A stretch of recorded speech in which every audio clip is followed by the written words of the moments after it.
Hey, you, Nina here. You are officially listening to Triggered. Can we play with that? Wherever you get your podcasts. If you're not following me on Instagram at Drama Therapist Nina, now is a great time to do that. We are bringing back the free empowerment workshops. That's right. I just sang it to you. We're bringing back those free empowerment workshops. Yes.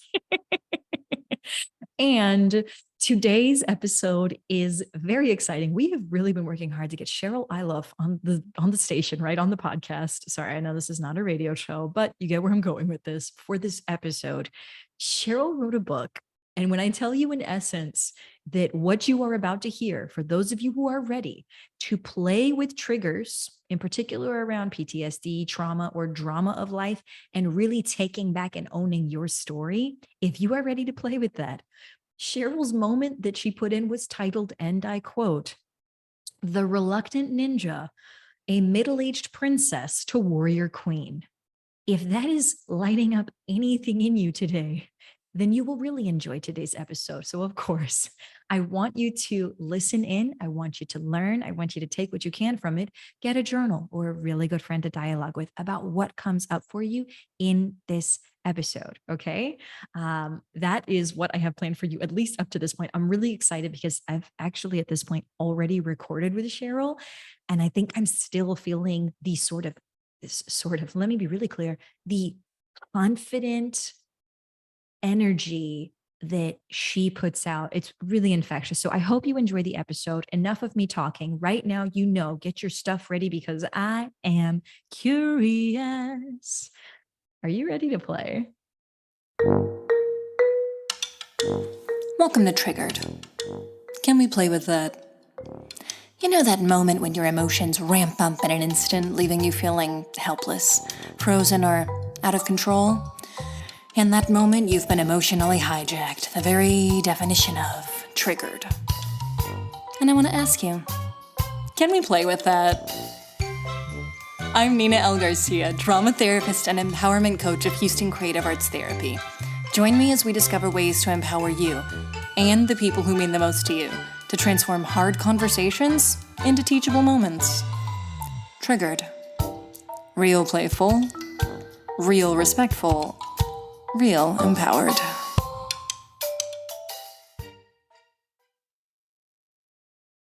Let's take a breath.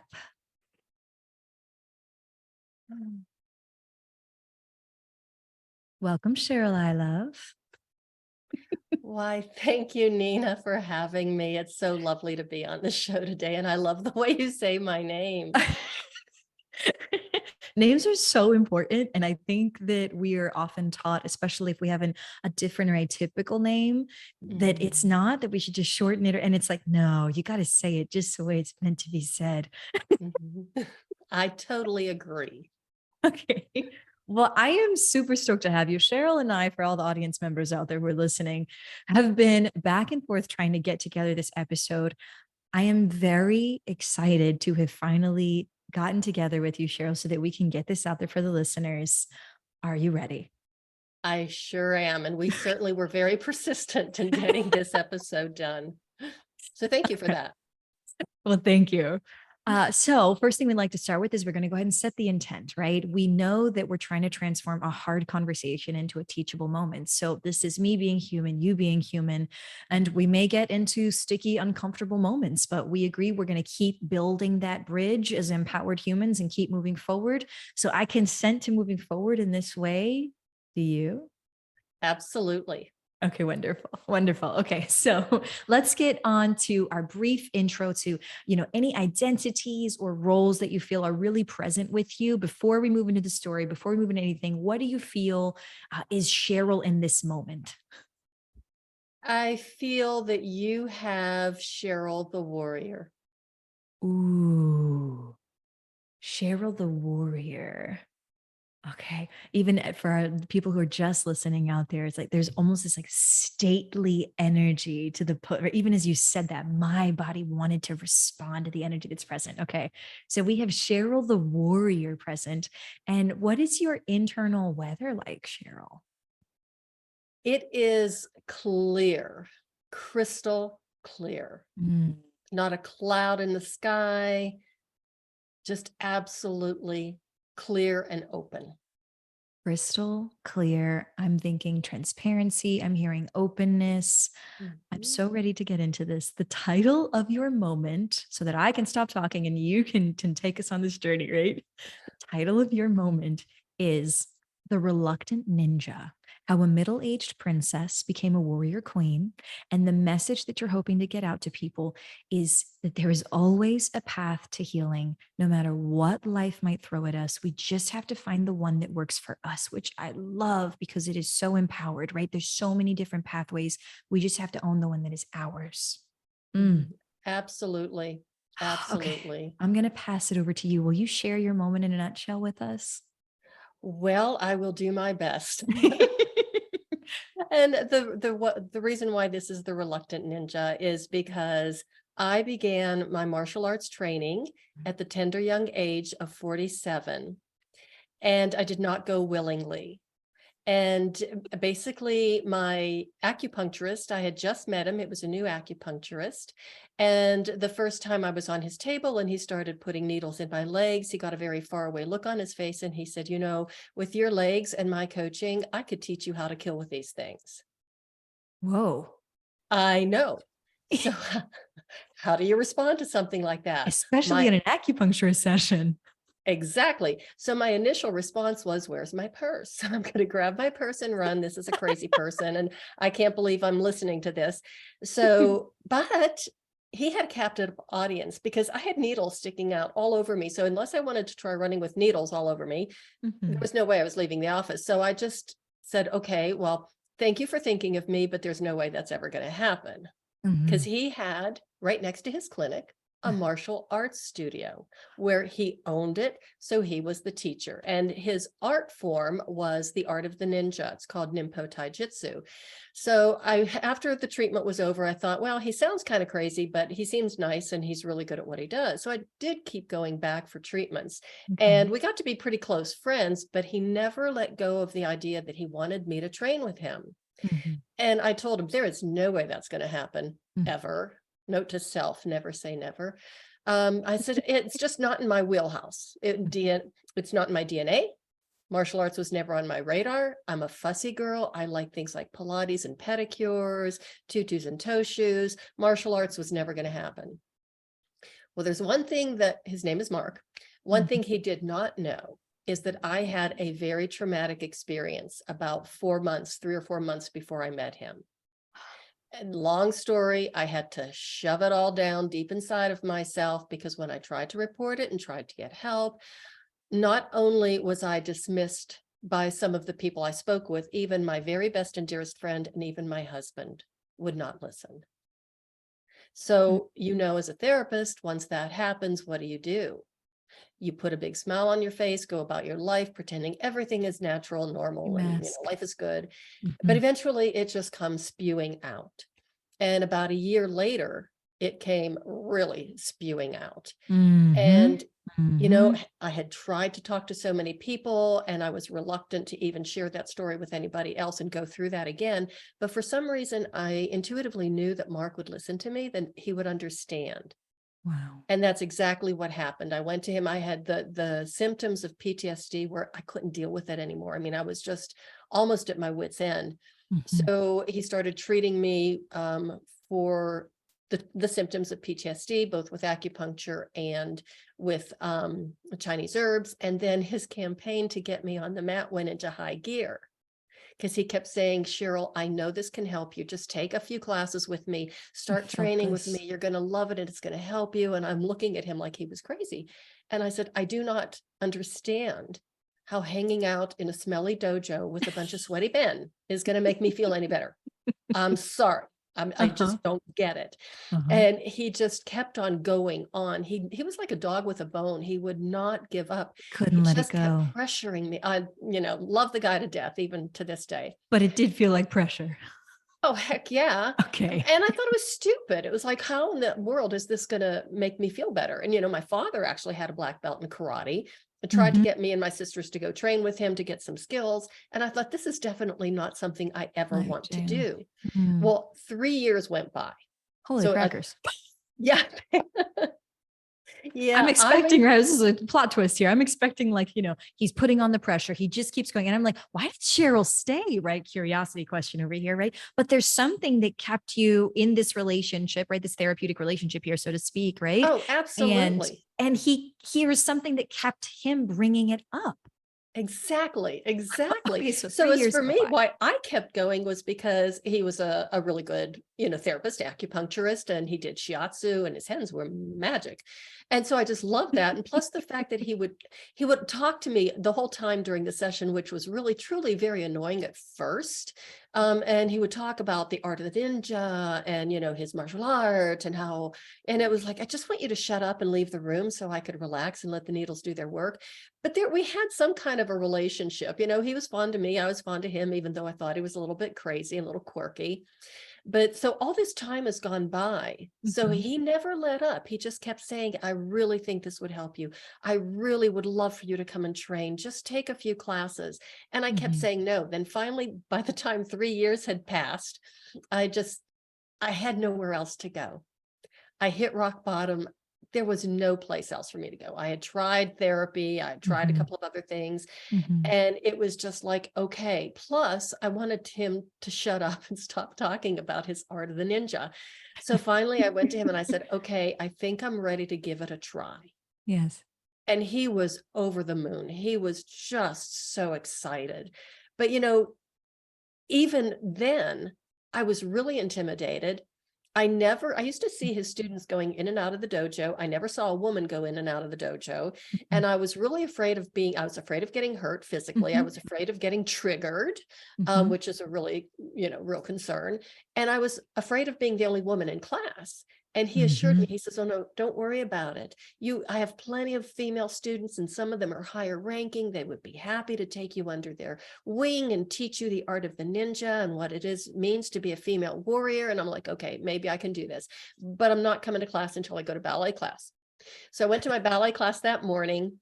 I drove just to watch. I was going to watch a class. The power of witnessing. Yes. And when I walked in, I Mhm. still had my hair in a ballet bun and, my makeup was perfectly applied. And I walked in and it was like, I don't see any women here. Mhm. But, it's okay. I sat down and of course I got an awful lot of attention from the guys. And I thought, oh my gosh, maybe it's because my skirt is way too short and I'm pulling my skirt down. I found out later Mhm. it's because they don't get that many women in the dojo. And it's just really a treat to have one, even just come and watch. Well, when I saw what was Interesting. going on in the mat, I was like, I cannot do this. And I got up to leave and Mark came over and says, are you ready to try it? And I said, no, nope, absolutely no way. No Mhm. way. I am not doing this. And Mhm. I was so disappointed. And he was so disappointed. He says, please just come on the mat, give it a try. And I was almost in tears because I thought, well, this might have helped me. And one more thing just fell through. So I cried all the way home, but I got over it by the time I got home. And that night I had nightmares all night of dragons and predators of all shapes and sizes and species. And I'm like, what the heck Conscious is mind going on? speaking. Yeah. So I woke up in the morning going, man, that was kind of crazy. So got up, went to ballet class, and I couldn't get the idea out of my head of what happened after I left. Mhm. So gave Mark a call. That happened on a Wednesday. And I said, I know there's a Friday class. I want to come again and just to watch one more time and see what happens. And he's all over the moon. Please come. I'm so excited. So I walked in and it was like even worse. There were even more people. They were all men. I mean, there was testosterone just pouring down the walls. It was just, and I just came from ballet class and I'm just looking, going, And he The says, please juxtaposition. Ooh. just try it. And I said, Mark, no, there's absolutely no way. And I mean, he looked like he was going to cry. And Mm. all of a sudden, this big older man, I mean, he was built like a gorilla. He came like sauntering. He was listening and eavesdropping. He came sauntering across the mat and he looked at me and he said, in a really obnoxious voice, he said, do you know what usually happens to timid little ladies like you? Thank No, you. Your no. face says it all. That man called me timid, little, and a lady all in Well, the like same timid sentence. little ladies. Wow. At first, I thought, who's he talking to? So I turned around, there was nobody behind me, and I was like, He's he's cast talking to you. me. He's Yeah. cast you as a timid little lady. Well, Mm. that's not exactly what happened. So, I mean, I looked and I could just see Mark's whole face just lit up, and he got this big grin on his face. And I was just, I mean, I was so ticked off, and I put my hands on my hips and I said, what? And he says, after a few weeks in here, you turn into sadistic little killing machines with eyeballs flying across the dojo and crushing testicles. And I went, huh, maybe I can do this. So I signed up right there on the spot. You are going to love this part of the story. This I'm man ready. he's a psychiatrist. That was almost 20 years ago. And to this day, he still claims that was his most brilliant 3 minutes of therapy. Gosh. So I said, okay, I'll take a few classes. And my plan was to take a few classes, learn a few self-defense techniques, and then leave and go on with my life, because I knew I was going to hate it. It was smelly. It You were was loud. convinced. Oh, I was convinced. And it was just not in me to do something like that. So surprisingly enough, I thought maybe a month. A month went by. The next month, I surprised myself when I wrote out a check for the next month's tuition, going, well, this is kind of crazy. And then the next month I did the same thing. And I thought, I think it's kind of time for me to quit. And then one of the guys, and by the way, no woman was ever in sight. I was the only woman in class. Okay, so Mark stretched the truth a little bit. Yeah, he did. Or he flat out lied. Or like, call it like I see it, Nina. Flat out lied. He Okay, lied. so He totally lied. we won't put him on stand for this. Right. Right. Oh, he's already taken the hits for that one. But hey, it worked out okay. So after 3 months in the dojo, one of the guys badgered me into testing for my next, for my yellow belt. I was a white belt. Okay. And, I never wanted to test. I just wanted a few techniques and then move on with my life. Okay. And he says, all the stuff to test for your yellow belt. Why don't you do it? And I says, no, I'm never going to test. And so he badgered me. And so just to shut him up, I tested for my first belt. So I got my yellow belt. And I thought, man, this is kind of cool. I got a yellow belt. I mean, my goodness, I never wanted a black belt. I never wanted a yellow belt. I didn't even want the white belt, but it came with the uniform. So 3 months later, I'm still at the dojo. And the same guy badgers me into testing again. I'm like, won't you just shut up and mind your own business? Don't you have a life? But just like, okay, I'll test again. So I tested for my 2nd degree yellow belt. 3 months went by, another 3 months. And I thought, I think I'm ready to test for my orange belt. It was nobody's idea. Nobody badgered me. It just was my idea. And all of a sudden, I started taking the training a little bit more seriously. I can't even tell you what it was, Nina. And I want to impress this on your audience. Even from the very first class that I took, I was terrified. Yeah. I was absolutely terrified. Even though I knew. Well, just terrified of starting martial arts and being so out of my comfort zone. Yes. Yes. And all these sweaty men around me. The only sweaty men I was used to being around was in ballet class, and it's a different kind of energy, right? Very, I'd say so, having been in both, yes. Right, exactly. And then giving these guys, permission basically to attack me at will. That's pretty intimidating and absolutely terrifying. But even after that very first class, when I was driving home, I giggled the entire way home, and I hadn't giggled in a very long time. Why did you giggle? I don't know. There was something about it. It was like somebody tickled me inside, but there was like, I don't know, it was like me of all people standing in this oversized gi. I wasn't nearly as beefy and strong and muscular back then as I am now. So I was like swimming in this gi. I looked like a little kid in their mother's clothing, and all of these guys around. And actually we were practicing a technique. And one of the black belts plucked me out of the line, because the black belts teach the white belts. I did not know this. I was absolutely horrified when I saw this man come walking toward me, and he bowed in front of me and he muttered something in Japanese. And I just looked like, I don't know how to respond. So I did what came Unfamiliar naturally. territory. Exactly. Thank you. So I lifted the edge of my gi and I curtsied and I said, Enchanté. And then he looks at me like, where did this woman come from? So then he wanted me to kick him. And I'm twirling my ponytail and I says, no, no, I don't kick people and I don't want to. He says, but this is the technique. This is what we're learning. And I'm like, Uh-huh. no, thank you. I just don't want to kick you. And I'm still twirling my ponytail. And I says, besides, I don't want to hurt you. And he got this big smile on his face. He thought I was absolutely adorable. And he says, oh, don't worry.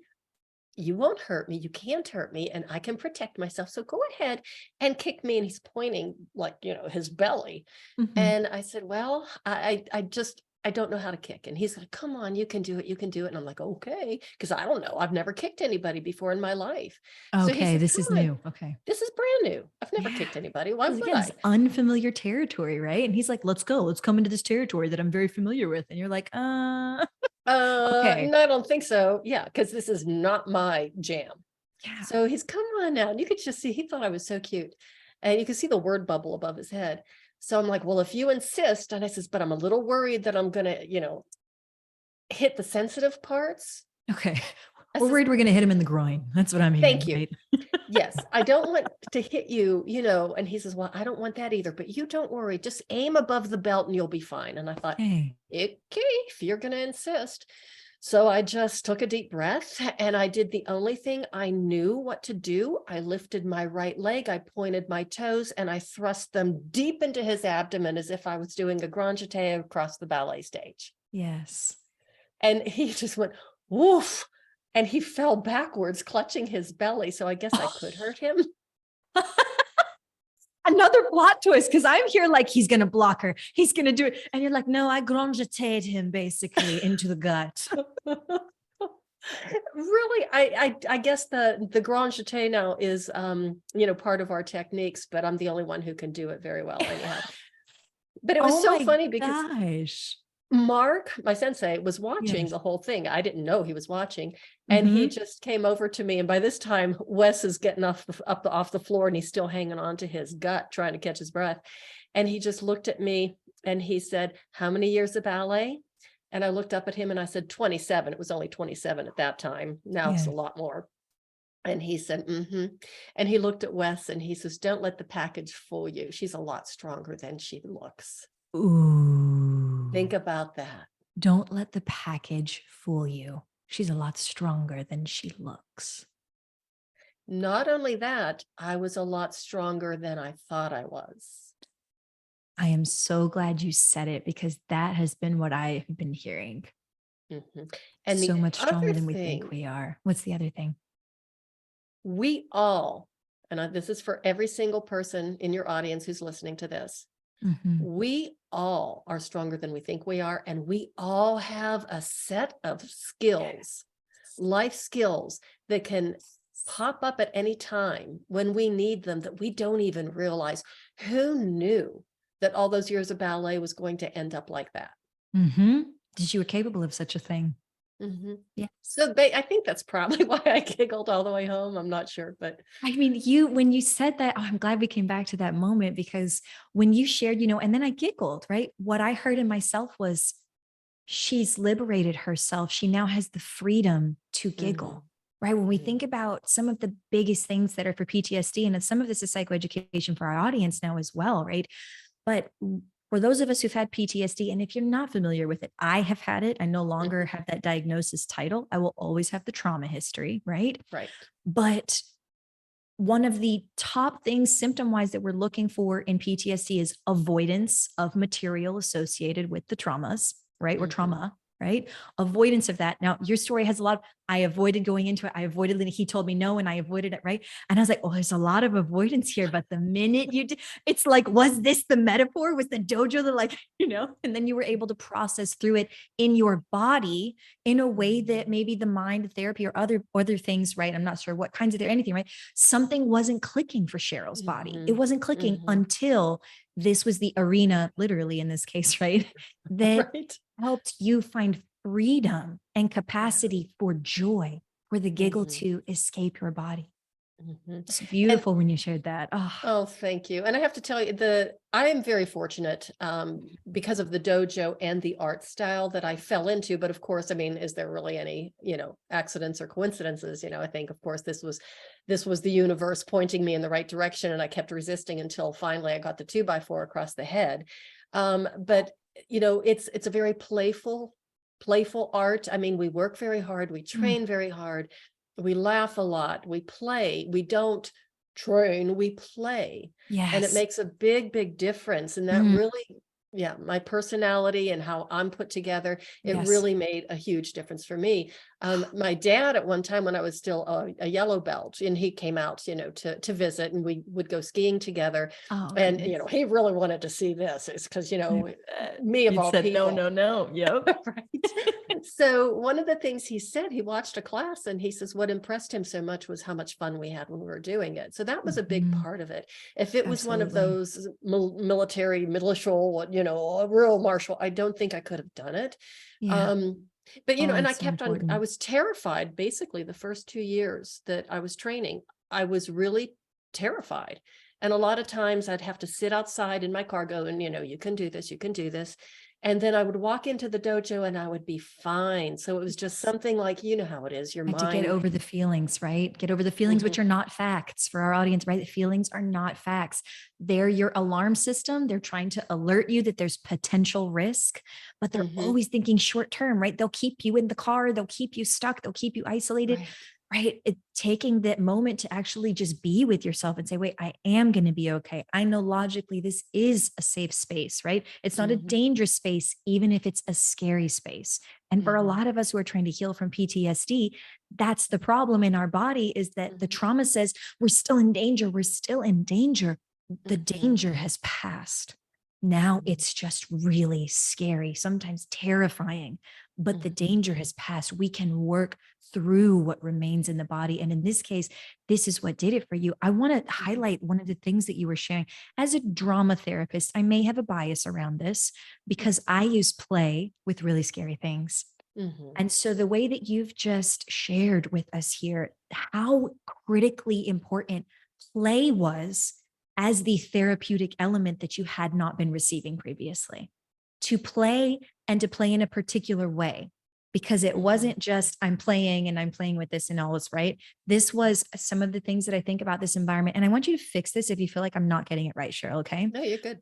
What I'm hearing in the environment is not only did you give yourself consent to be in a scary space and Mhm, you have control, but you also had a room full of people who were otherwise other, right? You weren't surrounded by women, you weren't surrounded by people you felt safe with and new and warm and cozy. You mhm, also had people your body learned to trust, and then they gave you the opportunity to practice consent with them. mhm, I mean, and it's a different type of consent, right, than we might be thinking about. But the ability at its core, what I will teach a client mhm, about consent is it's about I am in control of the narrative to the best degree that I can be. mhm, You put yourself, even after years of avoiding trying to go into the space, you put yourself in control of the narrative and gave yourself mhm, consent mhm. to play with something that was terrifying. Absolutely, and that in itself was terrifying again, but, again, the men were really great. They were really wonderful, and most of mo I wonder if it's because they knew that I was Sensei's pet, and if, Is that if how they it didn't felt? Is take that the care title? if they didn't take care of me, or if they hurt me in any way, he would, they'd have to answer to him. Uh-huh. And Uh-huh. and then when I started, starting to climb up the ranks, I'm like, I got something here. I have one thing that they don't have, which Mhm. is my feminine wiles. And when, like one of the guys would come up and try, Resources. yes, they would like try and they'd get ready to attack me or we would partner up. I would just give them the big doe eyes and just say, please don't hurt me. Remember, I'm a small, helpless, middle-aged lady. Please don't hurt me. Okay, okay. And it's like, I'm small and I'm delicate. They go, okay. And so that way I was like, okay. And then I went, huh. once I was learning more techniques and starting to Uh-huh. get some good, foundation, it was Yes. like, this is really fun. So they would come up and I'd give them the same thing. Please don't hurt me. I'm just a helpless, harmless, middle-aged lady. I'm small. I'm delicate. And You this can is go. your story. Did you believe that as you said it? Or was this a role that you No. were playing? Yes, I love it. Your Yes. face. I wish that the listeners in the podcast could see your face. Y'all can go watch it on YouTube still, but the face was no, right? Like you know what you're doing. Yeah. Can I share on this and just take this moment? Sure. One of the things that we are working on, right, within humanity, period, but definitely that I work on with my clients is this moment that you're sharing, the difference between I'm emotionally hijacked and I feel like I'm a small, helpless, defenseless human being versus I am choosing to identify in this way in this moment because I am playing a role. I am casting myself and I have control over this because that can be in the case of this, right? This was a safe and enough environment, right? Mhm. And yet still it was very intentional when you played this. And Mhm. also, this is the kind of thing that even when we're actually put in a dangerous situation, you will have internalized a sense of control because you will Mhm. have rehearsed being in control of this role. Does that make sense how I've put that? Absolutely. And my response, even when I am feeling like I'm in a threatening or, Yes. maybe not secure situation, is to immediately go into that. And I mean, I could just even feel it in my body, just feel that Mhm. incredible grounding, Mhm. the strength, but the flexibility of being able to handle the situation. Yes. And man, the eye contact and I think I perfected that. But and even, I love your confidence. I think I perfected it. Right? well, Excuse and me. I'm so sorry if you can hear the ambulance in the background. Let me let them. Nope, it's a fire truck. Can you Well, hear that? that's okay because when you There were we go. talking about alarm Okay. systems, that's when one of my dogs started barking. So I don't know if you heard that. So Perfect. Universe giving us multiple alarms at the same time. I love it. I know. But the confidence, right, that you share with this, that Mhm. again, I really attribute to for those of you who are out there with a PTSD diagnosis, or you don't know if you have that, but you think you might, or you have unprocessed trauma, right? Mhm. Whatever the case is, you can liberate yourself from the trappings of that. You can Mhm. process through. And I want to harken back to what you originally showed, what your message was, which is that we need to find the path that works for us. And as you continue to listen, right, even though several times you said, I thought he was crazy, but it wasn't so crazy, was it? Mhm. Crazy like a fox, maybe. Crazy like a fox. That describes him completely. Plus a couple of other words that I really can't say on a recording. It wouldn't be You're very like, we'll do ladylike. another episode on that one. Okay, yes, indeed. But the other thing that was so beautiful was, at first the guys looked at me like I was from another planet, and I'm looking at them like they're like from another planet, and just trying to communicate. Because I really didn't have, at that point, I had already been married for 17 years. I hadn't Mhm. had any close male friends in a long time, maybe since Wow. college. But now these guys are starting to warm up to me and they're like, hey, you want to go for a beer? Or, hey, you want to, do some extra workout? And I'm like, no. And then, one of them got my phone number and he say, hey, I'll give you a call. Maybe we'll work out together. And I thought, this is really weird.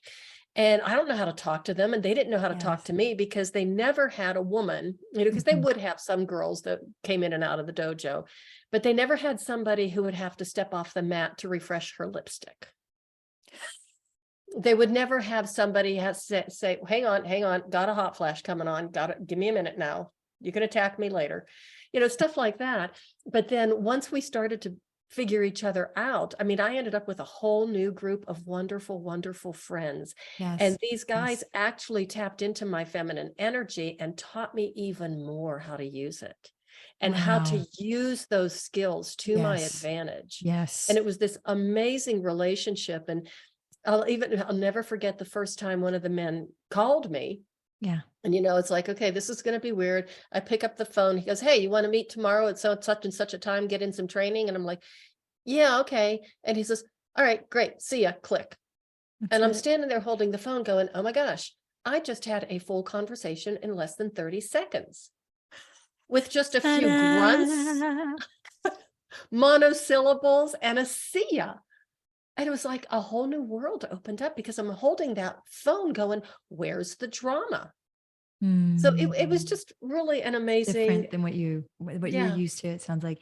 There is something that you're sharing. I'm going to call it out because I know that we're going to have listeners who are going to be stuck in a space, and I'm going to use this language really particularly. They're going to be very familiar with the space in which the story is.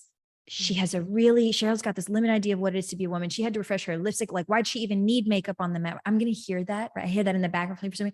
If you are that listener, I want you to take a breath in, and I want you to take those thoughts and I want you to put them on the shelf for just a minute. And I just want you to ask yourself, is it possible that Cheryl's story is actually a liberated expression of how one woman, a real human being on this earth, exemplified both a feminine and a masculine moment in her own life and grew into this and I mean, is it possible that this is a flexible expression of femininity and of humanity? In fact, that's the question I want to ask you. What you end up deciding is up to you, fellow listener.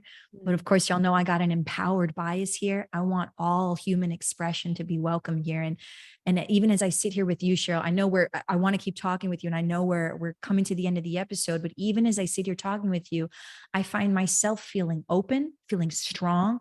I've got a lot of it's not rigidity, but like a tense energy. But it's like, let's go. Like, I'm ready to go. Let's go to the bar, like BARRE, just so we're clear, everybody, bar class, like ballet. Let's go to the dojo. Let's go. Like, let's get it. Let's go. Let's do this. There's this energy here that is, people usually say about me, but I feel it from you. It's infectious. It is passed on. And I'm so grateful to have had this time with you. Of course, I need to ask, we're coming to the end of the episode. What are our takeaways? Did we turn a hard conversation into teachable moments? Well, I hope we did. And there's one final point that I do want to make and to leave with your audience is that, I resisted for 3 years. I resisted. And I knew I was going to hate going into this martial arts. I knew I was only going to be in it for the short term. And I absolutely knew how much I was going to hate it. But you know what? I took that first step. I got out of my comfort zone. And what happened after that was I did not hate it. I fell in love with the art. I fell in love with the training, and I really fell in love with the sense of empowerment and confidence I gained from training. And the terrified, timid, broken, beaten down, middle-aged lady ended up being her sensei's first female black belt. Wow. In 20 years of teaching, he had never had a woman achieve such a high rank. Since that time, he's only had one other woman do it. Pardon me. So that big takeaway is you never know what you can do until you try. Take that first step and get out of your comfort zone. Just make sure it's a safe environment for you.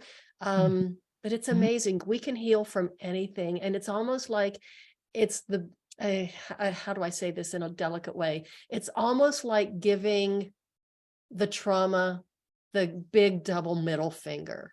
Living well and looking good is the best revenge.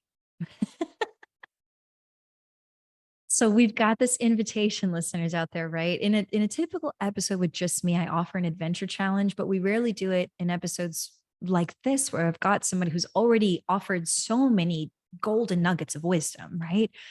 But I almost hear in this last bit shared here, this adventure challenge out there for you folks to lean into your edge, get out of your comfort zone safely in a way that feels as attuned to you as possible. And yet we're also hearing for Cheryl, right? This wasn't in the wheelhouse. She tried something different and discovered how to add it to the wheelhouse. It made her stronger, more confident, more secure, and it sounds like helped process through the trauma, which I am sure that we could all use a little bit more of. So adventure challenge for the upcoming week, y'all listeners, how and what is that next step, and how can you take it to lean into your edge? Cheryl, what is your internal weather like now? I feel like I should have shared my internal weather because it's really shifted now, but this is about you. So what's your internal weather now? It just got bigger. And since I live here in the Rocky Mountains anyway, Oh I can just gosh. feel the mountains right now. And of course, I'm in Denver, I'm not in the mountains, but I feel that big, huge open sky, endless possibilities, and I see the peaks just reaching up. Expansiveness, Mhm. endlessness, right? This, folks, liberation. This is what freedom looks and feels like, right? When you, gosh, and we didn't say this the whole episode, but I feel like this is the ultimate truth here is when you belong to yourself, when your story belongs to you and it no longer owns you, it's no longer running your life, you own it. Mhm. Expansive, endless place for openness, for possibilities and opportunities. Cheryl, where can listeners find you? Well, you can find me at the dojo, but if you don't want to go there, you can just go to my website, which is CherylIlov.com. You can find me on LinkedIn, Facebook, Twitter. I'm on Instagram, but I'm not as active on that. You can find me on YouTube. You can find my books. I have my book, The Reluctant Ninja, was released. It's been exactly 1 year Okay. that book was Oh my released, gosh. and it chronicles. Felicidades. It's just been amazing, but it chronicles the journey. So it does include the stories, Mhm, of the PTSD, of the trauma. I go into a lot more detail. mhm. It's has a lot of really ups and a lot of downs and a lot of hilarious moments and really funny stories in it. But the basic premise is that, again, there's a warrior in each and every one of us just Mm, waiting to come out and be mhm. discovered. There is an endless amount of inner strength and possibilities that we have, and just find it. The world needs you to come Ooh, out, share your stories, find your strength, and help make this a better world to live in. abso-freaking-lutely. Mhm. Just Eh, the I'm going to reflect it back. Y'all listeners, the world needs you. Your stories matter. What was this last thing you were going to say? And if anybody out there just needs a little word of encouragement, a little cheerleading, send me an email. I will be happy to send you some incredible ninja warrior energy because it is shareable. Oh, I love that. And I certainly can feel it here. I hope, listeners, that you have also been affected by this episode, right? We will have, of course, all the resources that were just listed. We're going to put them in the show notes. So if you missed it, you can just scroll down to your show notes, everyone.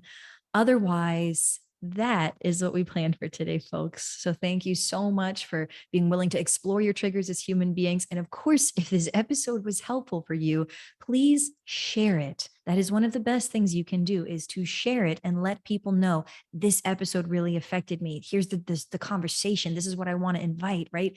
Lean into your edge, get out of your comfort zone, whatever it was that stood out to you. Own that and share it with somebody else who needs to hear it. Yes? Okay. Cheryl, thank you so much for your time. And of course, I'm just inviting you and everybody else to stay curious.